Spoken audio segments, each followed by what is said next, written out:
Good morning, নমস্কার, সবাইকে স্বাগতম জানাচ্ছি। অ্যাকচুয়ালি এখন আছি আমি তাহিরপুরে। আমার এক দাদু আছে, এক আত্মীয় আছে, তাদের বাড়িতে এসেছিলাম। তার শরীর খারাপ ছিল, তো তাকে দেখতেই আমাদের ফ্যামিলি প্লাস আমার কিছু কাছের মানুষ আছে তাদের সাথে এসেছিলাম। কি মশা এখানে! আসলে যে জায়গাটা আমি এখন দাঁড়িয়ে আছি, এই জায়গাটা হচ্ছে যাদের বাড়িতে এসেছি তাদেরই জায়গা, তার বাড়ির আশেপাশে। তবে এখন ব্রেকফাস্ট করলাম, এখন বাজে হচ্ছে 10টা কি 10:30 হবে, ঘড়ি ঠিক দেখিনি, আন্দাজে বললাম, কারণ যখন আমি ঘড়ি দেখেছিলাম তখন 9টা 10, 15, 20 হবে এরকম। তো যাই হোক, তো ব্যাপারটা হচ্ছে সামনে একটা গরু আছে, গরুটাকে দেখাই। হ্যালো। ও বোধহয় আমাকে পছন্দ হয়নি। ও না, খাচ্ছে, খাওয়ার কাছে। জায়গাটা ভিউটা দেখিয়ে দিই।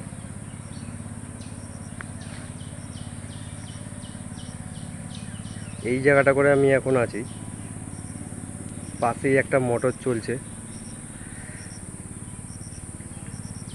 সামনে একটা ঘর, ওখানে বোধহয় কোনো এই যে ঘরটা, এইখানটায় বোধহয় ওই পোলট্রি বা ওই জাতীয় কিছু একটা চাষ হয়। এই রাস্তা দিয়ে আমি এসেছি।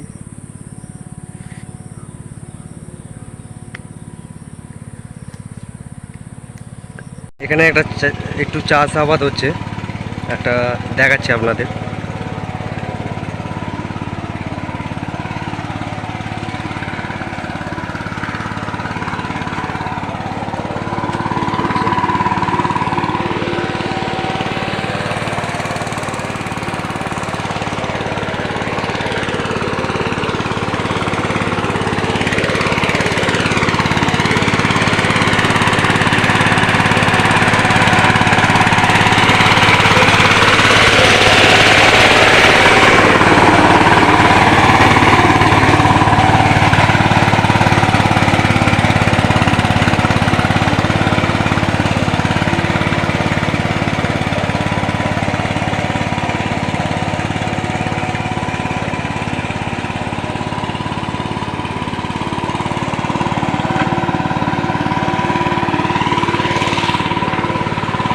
তো যাই হোক, আগে এগিয়ে যাই।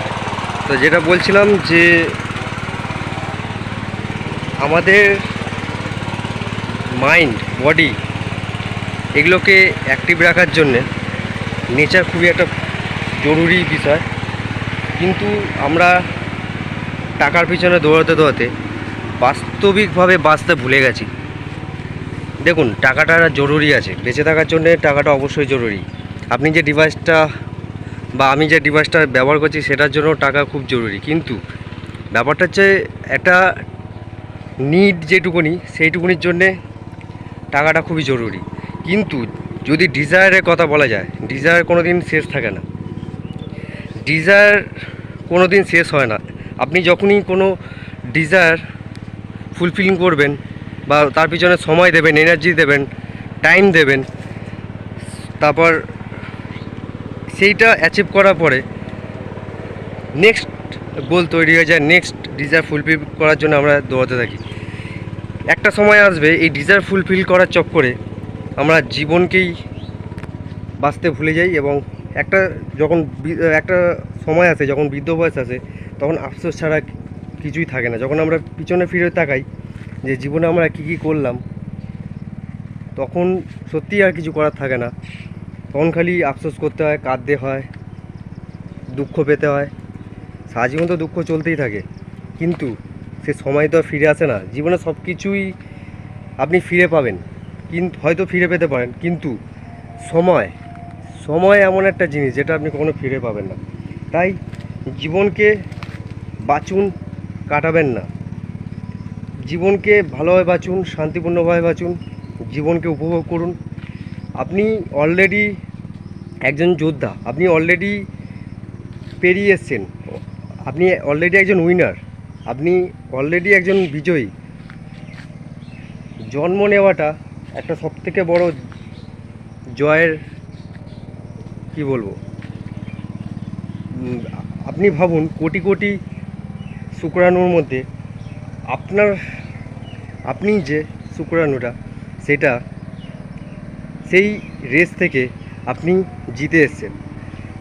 তার রিওয়ার্ড হিসাবে কি, তার সেই রিওয়ার্ড হিসাবে এই জীবনটা পেয়েছেন। তাই এই জীবনটাকে উপভোগ করুন, নষ্ট করবেন না, সময় নষ্ট করবেন না, সঠিক কাজে লাগান, জীবনটাকে ভালোভাবে বাঁচুন এবং আপনার আশেপাশে পরিবেশ, আশেপাশে মানুষজনদের ভালো রাখার চেষ্টা করুন। অ্যাটলিস্ট ভালো করতে না পারলে তাদের কোনো খারাপ করবেন না। তো আমার এই বক্তব্যের মাধ্যমে একটাই মেসেজ দেবো সবাইকে।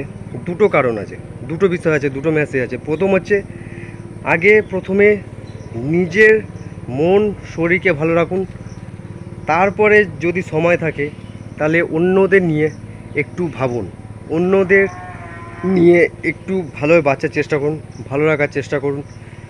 আমি জানি অন্যের কিন্তু ডিজায়ার, নিজের এবং অন্যের কিন্তু ডিজায়ার, ইচ্ছা কিন্তু পূরণ কোনোদিন আপনি করতে পারবেন না। তবে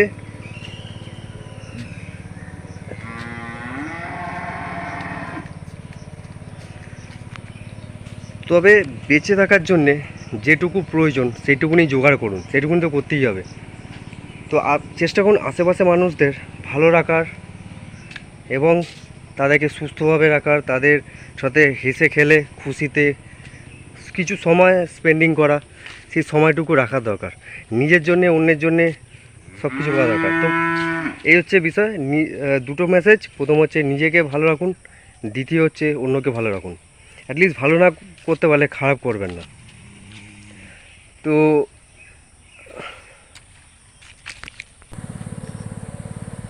তো ব্যাপারটা হচ্ছে যে এটা বেসিক্যালি যে কথাটা বলছি, একটু আগে আমি একজনের সাথে ডিসকাশন করছিলাম। এখানে প্রচুর মশা, আর ফুলাতা জামা পরে নি, জঙ্গলের মধ্যে আছি, প্রচণ্ড মশা কামড়াচ্ছে হেবি। তো যাই হোক, যেটা বলছিলাম, একটা কথা শেয়ার করার ছিল, সেই কথাটা শেয়ার করার জন্যই এখানে এসেছি।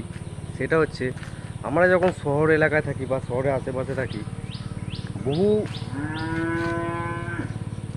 এত পরিমাণে জনসংখ্যা, এত কোলাহল, এত কিছু থাকে, তার ফলে কী হয়, আমাদের মাইন্ড সংকুচিত হয়ে যায় বা আমাদের মাইন্ড ঠিকভাবে কথা বলতে পারে না। আমাদের মাইন্ড ঠিকভাবে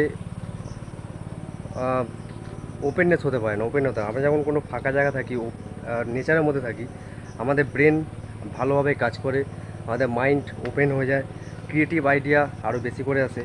যত আপনি নেচারের কাছে থাকবেন, যত আপনি পাহাড় হোক, নদী হোক, জঙ্গল হোক, এর টাচে যত থাকবেন, আপনার মাইন্ড, ব্রেন আরও বেশিভাবে অ্যাক্টিভলি কাজ করবে, আরও বেশিভাবে বলতে গেলে ভালোভাবে কাজ করে। যত আপনি গ্যাঞ্জামে থাকবেন, তত ব্রেন ফাংশন সেভাবে করে না আমাদের। ওই জন্য এত ডিপ্রেশন, এত অ্যাংজাইটি, আরও হয়তো কারণ থাকতে পারে। বাট ক্রিয়েটিভ আইডিয়ার জন্যে, ক্রিয়েটিভ কাজের জন্যে একটা ফাঁকা পরিবেশ, শান্ত পরিবেশ, নেচারের কাছে থাকা, এটা খুবই জরুরি। আমাদের রোজকার জীবনে যে স্ট্রাগলগুলো থাকে, বেশিরভাগ ক্ষেত্রে আমরা নিজেরাই তৈরি করে থাকি, আমাদের নিজেদের ইচ্ছাতে এগুলো আসে, সেগুলোকে আমরা নিজেরাই পারমিট করি এবং আমরা নিজেদেরকে টাইম দিতে ভুলে যাই। তো মোস্ট ইম্পর্ট্যান্টলি যেটা হচ্ছে, নিজেদেরকে টাইম দিন, ভালো নেচারের কাছে আসুন, ট্রাভেল করুন। ট্রাভেল করলে আপনি অনেক কিছু শিখতে পারবেন, অনেক কিছু জানতে পারবেন। আমি জানি পেটের দায়ে, বেঁচে থাকার তাগিদে, ফ্যামিলিকে এবং নিজেকে বাঁচিয়ে রাখার জন্যে হয়তো জব করতে হতে পারে। বাট এখানে একটা কোশ্চেন আছে, কতক্ষণ? আপনার বেসিক নিড যেটুকুনি প্রয়োজন সেইটুকুনি আপনি সঞ্চয় করে রাখুন এবং এক্সপ্লোর করুন নিজেকে এবং নিজের ফ্যামিলিকে ভালো রাখার জন্যে বা নিজেকে ভালো রাখার জন্যে ট্রাভেল করুন, নেচারের কাছে আসুন, প্রকৃতির কাছে আসুন, দেখবেন অনেক ভালো থাকবেন। ডিপ্রেশন, অ্যাংজাইটি এগুলো থাকবে না। তো এই ভিডিওটা এইটুকুনি। আপনাদের কি মতামত নিচে কমেন্ট করে জানাবেন। ভালো লাগলে লাইক, শেয়ার, সাবস্ক্রাইব করে দেবেন। দেখা হচ্ছে একটা নতুন কোনো ভিডিওতে। সবাই ভালো থাকুন, সুস্থ থাকুন, সচেতন থাকুন। ধন্যবাদ।